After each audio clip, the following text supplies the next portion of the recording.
There's a lot of games released every year, especially lately, with over 18,000 on Steam alone in the past 12 months. So, standing out is pretty hard to do.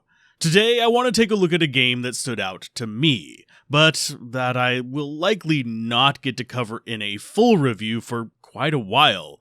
And I also want to talk about why, so that maybe it can be patched, or even so future developers can avoid some of the reasons for this. Simply put, Eternal Strands is a game that actually looked like a ton of fun to me, and even getting my hands on it as a press key left me enjoying the majority of my experience, outside of a few nitpicks of personal taste. So consider this a mostly positive endorsement, barring the exception of one glaring wall that has kept me from exploring the world that has been built, at least not in chunks longer than an hour or two.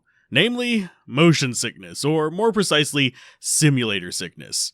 If you want to skip to just the part about game content, I will put a timestamp on the screen now, as well as in the description. But for those curious about what simulator sickness is, it's essentially a term for describing how certain decisions regarding graphics, camera movement, etc. can induce headaches, nausea, vomiting, or even worse. It's usually not life-threatening, but it can absolutely ruin experiences. For those that have it, a common solution is just to avoid games with 3D camera movement, first-person views, camera shake, swaying, etc.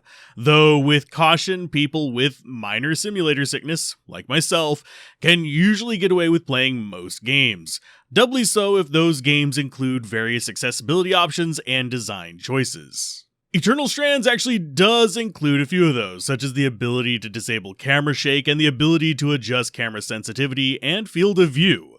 These are good things. That said, there are a few things that could still use some toggles. For example, motion blur being locked into global post-processing settings means that the best you can do is drop this low to minimize motion blur, but then you have to give up a lot of the aesthetic quality of the game in the process, such as bloom and stuff like that. The other big one, and one that most people probably don't recognize, is global illumination quality, and this might not be a super apparent issue, but the reality is that high and epic especially, ray tracing introduces a shimmering effect on the edges that can cause similar problems to motion blur, especially on cards more than a generation or so old, since the ray tracing induced shimmering is a little bit more apparent on them, and this is basically motion blur 2.0. Now, these are easy enough to fix by reducing the settings down, albeit at a quality cost. The non-option issue present in the game is actually the camera's movement itself. Yes, I can control the speed through the mouse and controller settings, but between camera collision and subtle camera shifts in field of view, the game will still wrest control of the camera from the player in various situations, such as walking close to cliffs and fighting enemies, but oddly the worst one will generally be the one most normal players won't notice, the climbing shift. These shifts in field of view, especially while climbing, for most people, and even me when I was younger, will usually go unnoticed, and are often used to accentuate focus and speed in games.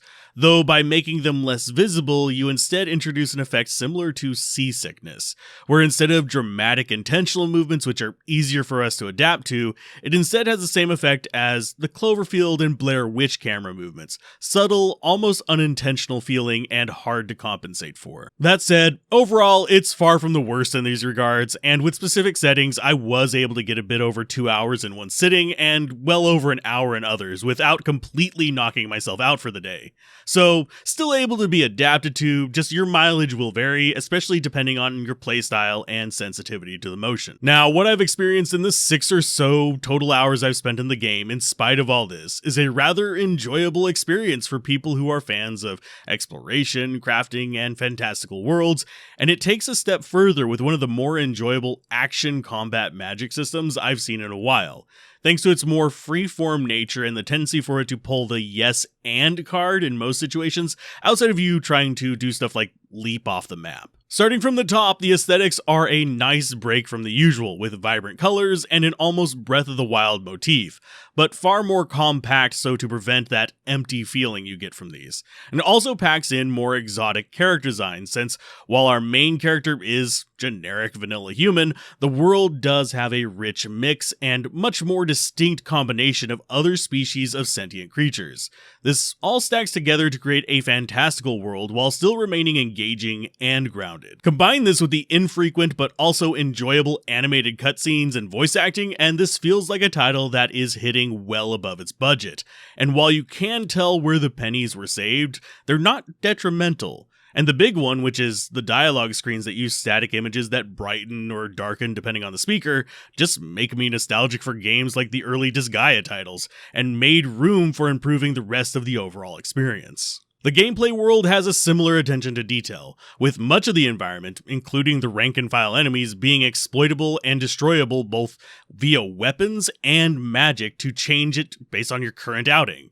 It also helps because it also serves as an incidental tutorial on the resource gathering system for crafting, since many of the objects you hurl, explode, slash, etc. will also drop materials based on what they are. Trees can be chopped down and they'll drop wood, some rocks will drop metals, animals will drop fur or leather, plants will drop fibers, and there are even crates that will drop various pieces of loot too, not to mention the chests hidden around the map, often found by climbing or using freeform magic, and you'll find the rarer high-end materials stashed in these, as well as from some bosses. Now, speaking of bosses and even enemies in general, this is where some people will enter one of their scrape points. The bosses themselves are fine. The first essential one you encounter is actually being reminiscent of Shadow of Colossus bosses, with climbing and focusing on specific points to defeat something much larger and stronger than you. The actual scrape point is the common enemies, which might as well just be harvest points with claws, since unlike the bosses, they're mostly fairly basic, and you will get tired of the generic enemies after a while, though they do have their own little individual tactics like the dogs trying to circle you or the stealth units trying to stealth away and spit at you from afar. But to the point where most of these are going to be kind of worth just running past in the first few hours after you've beaten them a few times and gotten their base supplies. There's just less reward for the risk, because you're going to end up using up potions. This is a shame because the combat and magic system, while a bit glitchy with lock-ons, is actually a ton of fun, with sword and shield, and with heavy reliance on magic being my go-to. And while the magic system is definitely the star of the show, the combat system does hit all the key points, with standard and heavy attacks combined with dodge rolls and even tiered blocking ranging from holding up the shield to just be a wall, and regular parries to open up a window, and even perfect parries for devastating counters that you can use to, unfortunately I don't have footage of this, actually shoot an arrow back at enemies. Simply put, if you've played a Souls-like, the combat will feel pretty natural, and it doesn't really slack, though you will sometimes get a little bit irked at the multi-enemy combat because of that lock-on issue, much like we do with Souls-likes in general, though this is where the spell system can come in and save the day. Spells in Eternal Strands are much more freeform, and they mean you can work the enemies and the environment against the enemies you're fighting. Your first spell, for example, has you grabbing and hurling objects in the world with a telekinesis type effect. This includes everything from exploding fire flowers and rocks, all the way to the enemies themselves, which I more than once literally hurled into each other or even entirely off of cliffs if I just didn't want to deal with them. The other starter spell is Ice, which works more akin to a 3D printer pen made out of ice. But once you get used to it, you can encase enemies in an ice block to lock them out of the battle or even kill them, or you can use it to put out forest fires, likely caused by your own shenanigans with the earlier spell, or you can even use it to build a bridge across chasms to run across away from enemies. And as you continue in, the spells continue this trend, with the idea of the magic being more of a world-impacting utility, rather than simply a situation where you're casting fireballs and lightning bolts. This is a feeling that I wish more games gave to Magic, but I do absolutely understand that in terms of implementation, a lot can go wrong with it. So very few devs are willing to put their neck out to handle that. But Eternal Strands has succeeded, and I want to give them kudos for it. The last major thing outside of story is the crafting system, and it has both one of the best systems and one of the worst mashed into one for me. Simply put, the actual crafting is really cool. I'd love to see it develop more, since the metal, fur, cloth, and wood that you use to make all changed not only the stats, but the color and design of the pieces of equipment as well. If you use bronze, your metal plates will be bronze. Iron, they'll instead be more gray like iron. Use blue cloth as a crafting supply, the cloth on the armor will be blue. If you use red, it will be red. This is true across all the blueprints you find throughout the entire game, whether that's armor, pants, helmets, greaves, shields, etc. It will change its look based on what you use. I love this. And while the crafting is relatively simplistic other than this, I do wish more games worked like this rather than the usual gather 20 hobgoblin scrotums to make the Dark Lord's leather cap. And as you get better supplies, you can use them in the old recipes, or even simply upgrade your existing gear with them to make them better. So even old recipes have uses throughout the entire game, and old equipment as well. And any materials you end up not wanting to use can instead be recycled into generic camp supplies to advance your camp progress, and that unlocks just as you make your way through the game. Now you might be wondering what the worst part is, and simply put, it's the part I don't like, and it's just gathering all of those supplies, since it does a few tedium-inducing things, which is fine if you say want to gather specifically fire fiber from fire flowers or fur from a specific enemy for cold resist. That I can get behind. That said, the game forces backpack limits, which means you are limited in the variety of pickups you'll get on any such segment of venturing out. Which, if you're farming, is fine. Go out, gather all the specific items from specific targets, and come back.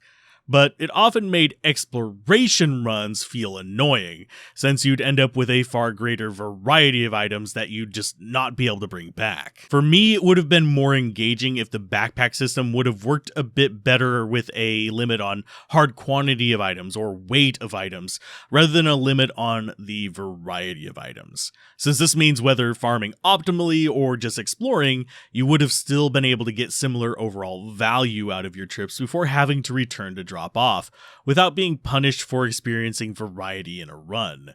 Admittedly, this is something that irks me in games like Minecraft too, and is a reason I prefer load-based systems like many CRPGs use, since I know I can put a clump of iron and a clump of bronze in the same damn pocket. But overall, this is a minor gripe, and one very specific to me. So if that's something that doesn't bother you, then the crafting system will be just fine, and the farming system will only have a few moments of suspension of disbelief, such as knocking down a house to get the items inside, though I'm not sure if I was just being dense and couldn't figure out how to open doors. Now, the story is something I can only comment superficially on, since, again, I only got about 4 hours into the game, with 6 hours of gameplay total across 2 playthroughs. The initial impression is general action fantasy, with a nicely integrated tutorial being your first run with a new crew, where you learn about your various abilities and how they communicate with you. You get the token event that sets up the exploration areas, lore, and how you are now the main person who needs to explore since the seasoned veteran gets hurt on the runaway part, and how we lost supplies and how we need to restock those things to get running again.